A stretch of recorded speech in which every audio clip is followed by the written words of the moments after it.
Yo, yo, yo, yo! We FPL are back with Game Week 6 must-have players. Before we start the video, like and subscribe, that'd be very helpful. Now, onto the video. So, for the first player we're going to offer you in Game Week 6 is a man who goes by the name of Luca Digne, plays for Everton. Next fixture is against Southampton, which I back Everton get a really good result in after the form they're in. Luca Digne, a very attacking fullback, and he'll look to whip crosses in for days.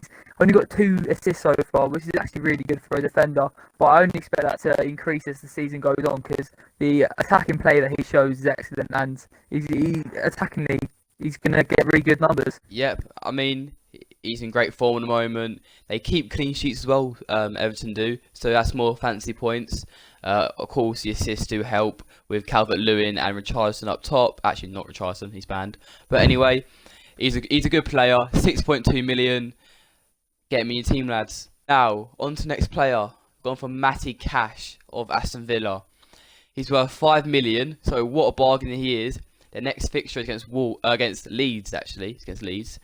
And Villa kept 3 clean sheets. That like the best clean sheet record in the Premier League at the moment. He's an attacking fullback who could get some assists with Ollie Watkins in form at the moment. Yeah, so Matty Cash, obviously, when he was at Nottingham Forest, always thought he was a player that could step up to the Premier League, and that he has done.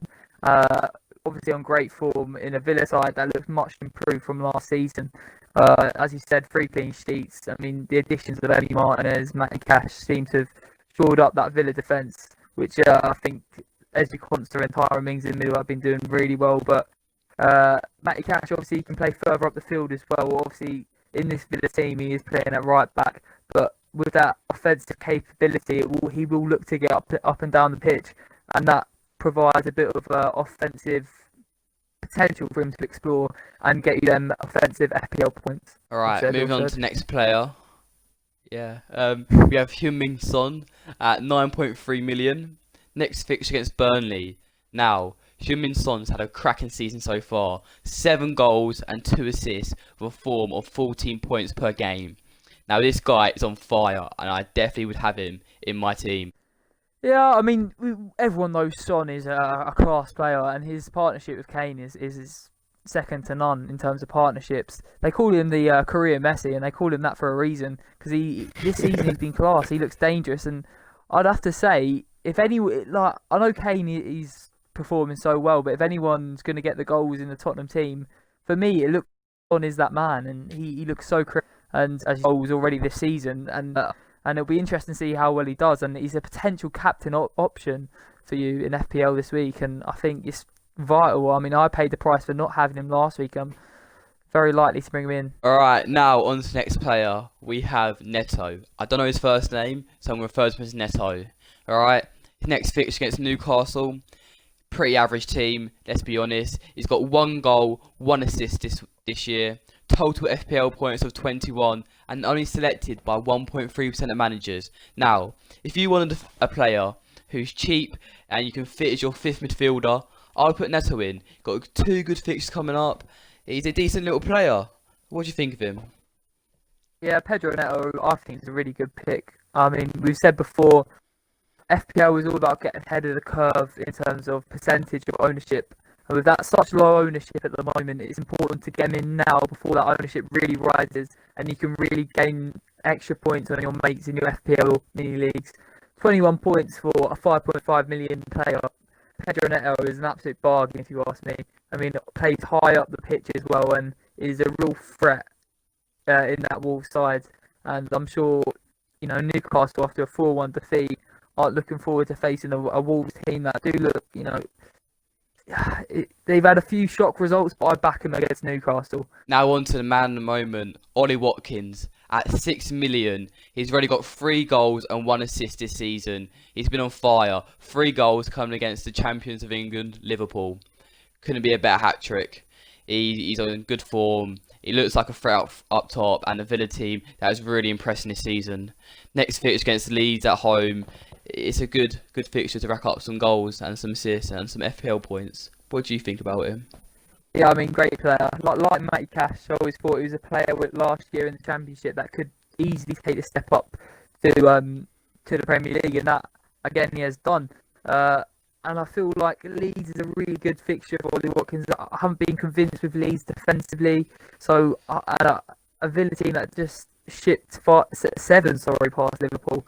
I feel will look to exploit Leeds defensively, and Ollie Watkins looks to be the focal point after Wesley and Samata didn't quite work out last year. So Ollie Watkins does look to be the main man up top, and with Barkley and Grealish behind him, they're going to create so many chances for him. So I think Ollie Watkins will thrive in this Villa team. Next, the best striker in England at the moment, Harry Kane. What a start he's had to the season. 5 goals, 7 assists. He's looked like a different man, back to his best. Like, this break of COVID has really helped him out, got back to full fitness, and now he's absolutely killing it in the Premier League. Him and Son have got a formidable partnership, and definitely both of them should be in FPL teams. He has a form of 14.5 points per game. Just deep that for a second. Just deep that for a second. Again, they're playing Burnley away. Burnley aren't looking great this season, especially defensively. They're going to knock a few past. Spurs are very good offensively, not so good defensively, but that doesn't matter when you've got Kane and Son in your team. They're going to rack up the goals and rack up the assists. Yeah, definitely. I think Kane and Son are both 2 very good captaincy options. I mean, Burnley, as you said, I think this season could be the end of Burnley and their relationship with the Premier League, with only bringing in Dale Stephens as the marquee signing, which ain't great. Doesn't show much intent to stay in the league. But I back Harry Kane and Son to do really well in this fixture. But yeah, as I said, really, really good captaincy option. And Harry Kane, 7 assists already this season, 5 goals.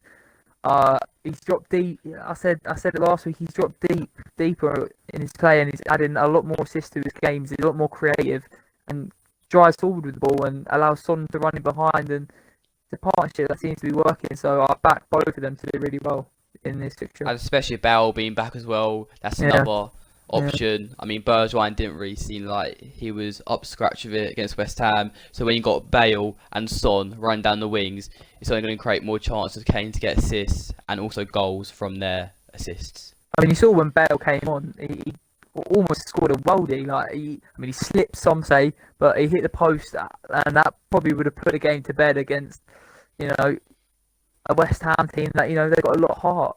I mean, you could say let's not talk about it. We can move on about that. We'll talk about that one. But Lanzini. Yeah, we could move on. FPL as well, just because he's an absolute cult hero.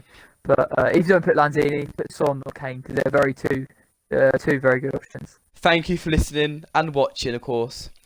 Back in the next one. See ya. We FPL out.